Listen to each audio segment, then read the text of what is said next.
This video is about factoring. Goal: upon completion of these notes, students should be able to factor expressions with a GCF or a greatest common factor, factor trinomials, factor the difference of two squares, and write quadratics in standard form. The directions are to factor completely, and if it is not factorable, we'll state so. We'll state not factorable, and we'll show our work when appropriate. Alright, so now, every time you factor, the first thing you want to look for is GCF, GCF, GCF. Always look for a GCF, a greatest common factor.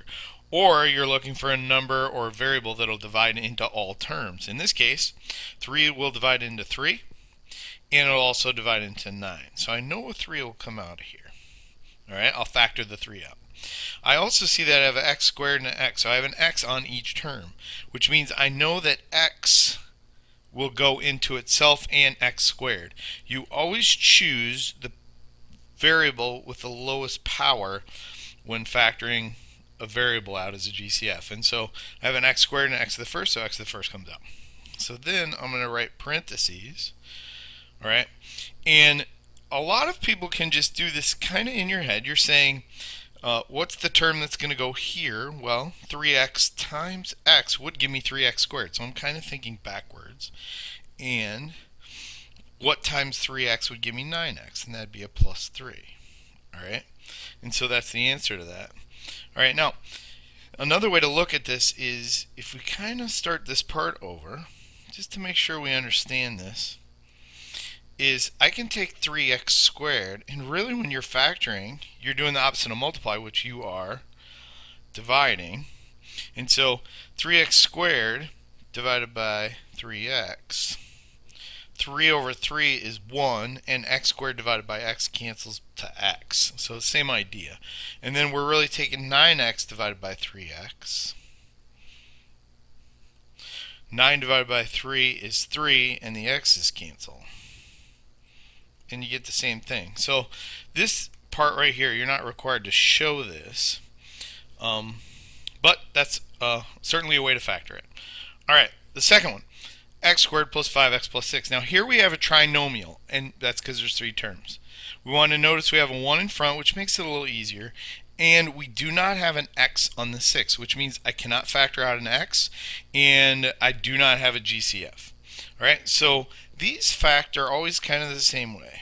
We want to put parentheses like this, and if you remember foiling backwards, that's really what we're doing. Well, I need an x and an x here because x times x is x squared. Alright? Now, that's the first terms. The last terms are going to come from here, which is numbers that multiply to 6. So I need numbers that multiply to 6 and add to 5. Alright? Now, since this is positive and this is positive, I know these are both positive. And I can just write over here numbers that multiply to 6. Well, 1 and 6. And 2 and 3.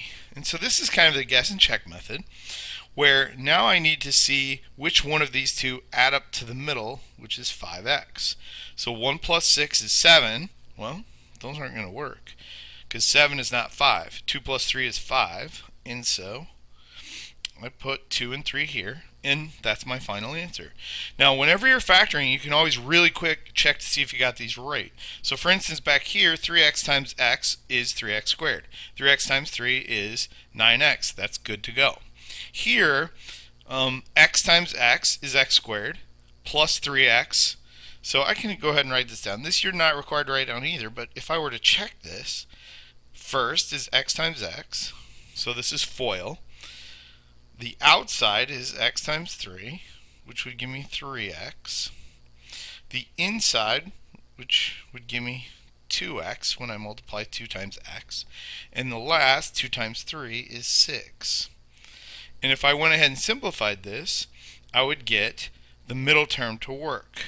The 3 and the 2 add up to the 5x.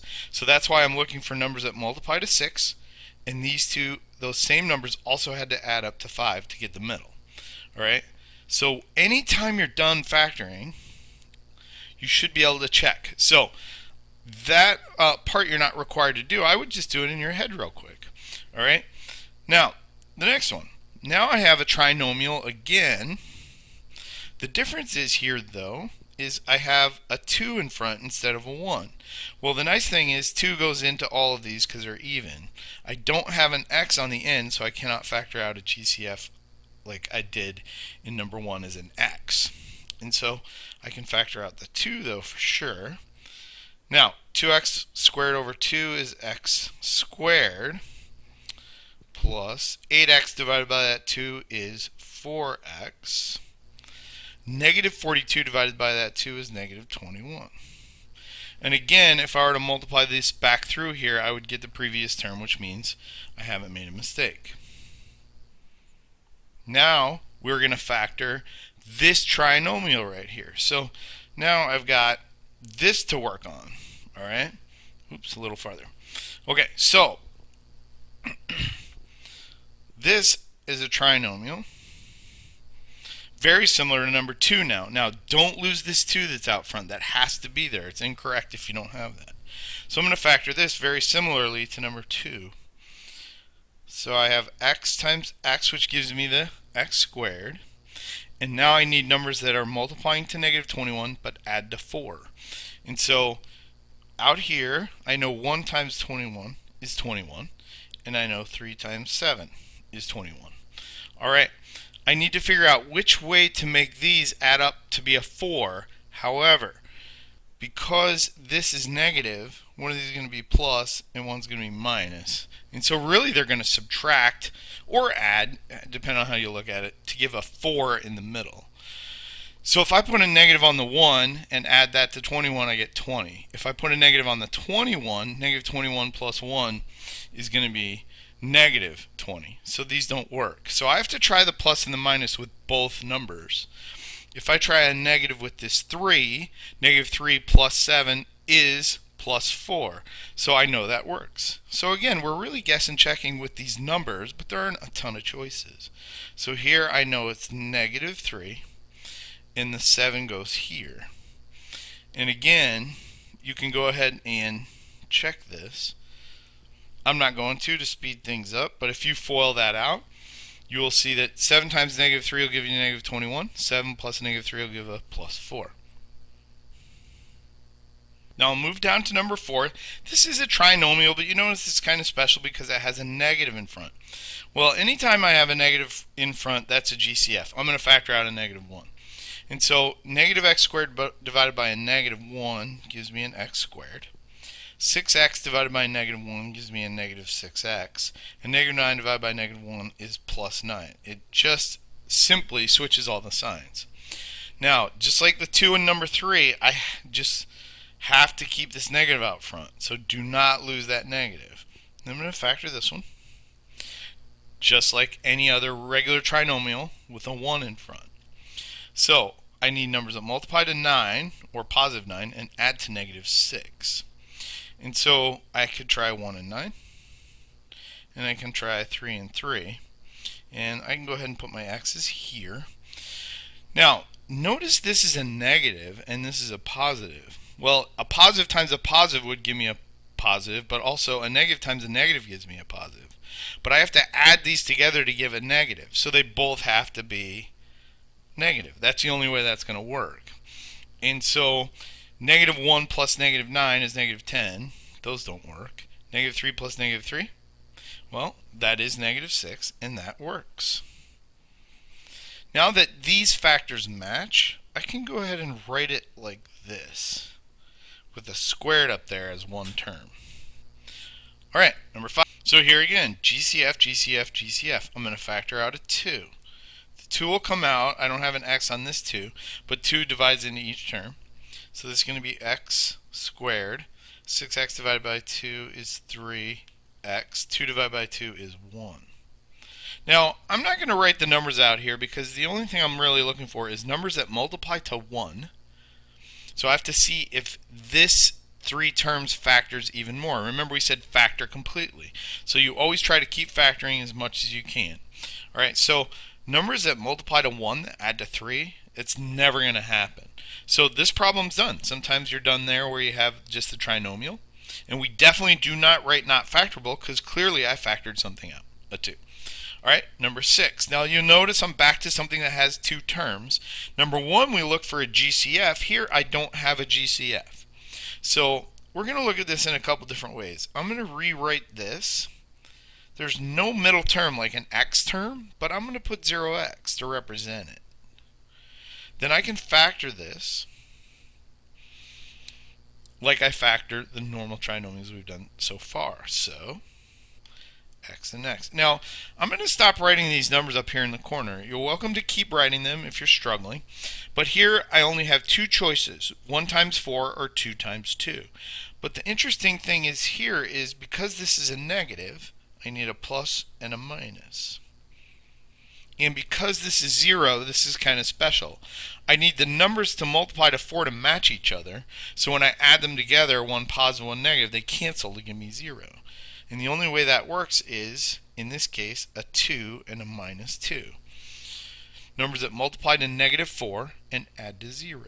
Now, this is special again because if you notice, and I FOIL this out, I'm going to have, and I'll do it real quick, x squared minus 2x plus 2x minus 4.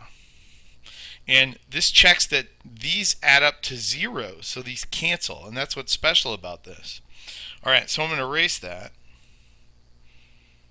And normally we wouldn't write this next thing, but we're going to write this is called the difference. I'm going to abbreviate difference of 2 squares. So I'm going to abbreviate everything there. That's the difference of 2 squares. Notice x squared is a perfect square because x times x is x squared. 4 is a perfect square because the square root of 4 is 2, or 2 times 2 is 4. Alright, now this next one, number 7, is actually, notice how 6 had a minus? That's the difference of 2 squares. Number 7 is a plus. It's the sum of 2 squares. Now, since there's a negative here, it certainly couldn't be a positive 2 times a negative 2 because then I'd get a negative 4 here. So let's see what happens if I try to factor this. Well, I could try a plus 2 and plus 2. That's a natural thing to try, right? Now, I could try 1 and 4, but 1 times 4 is 4, but 1 plus 4 is 5, so that's certainly not going to work. 2 times 2 is 4, but 2 plus 2 is 4. Well, I don't have a 4x in the middle, so that doesn't work. So the only other natural thing to try would be a minus 2 and a minus 2, because negative 2 times negative 2 is also plus 4. Well, what happens there? If I have the middle term, oops, I don't have an x here, my apologies. Negative 2 plus a negative 2 in the middle would be a negative 4x. So none of the choices work, which means this is not factorable.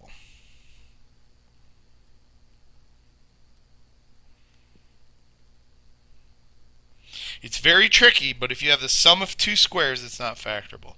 Alright, I want you guys to try number 8 for the next time we meet in class.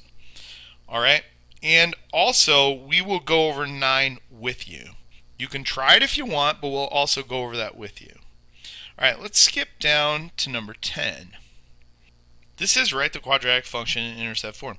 This is a little different than the previous problems. They were all expressions and this is equation, but this simply means to factor it and leave it in equation, or in this case it'll be intercept form. So we're going to factor the right side.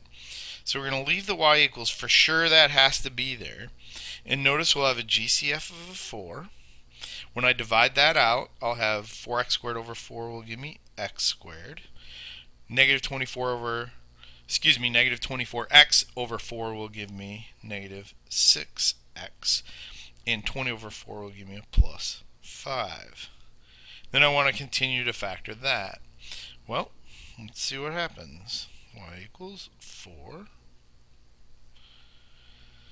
So an x here and an x here. Well, I need numbers that multiply to 5 and add to negative 6. And sometimes this is tricky. The only numbers that multiply to 5 are 1 and 5. And since this is a positive and this is a negative, they both have to be negative. A negative times a negative will give you the positive, and a negative plus a negative will stay negative in the middle. And so it has to be the 1 and the 5. Now, if it's obvious that that's your final answer, you don't really have to circle it, but sometimes we're used to just circling our final answer. So that's the final answer. Number 11, we will work on in class with you. So you don't have to work on that. We will go over that part A and B with you. See you in class.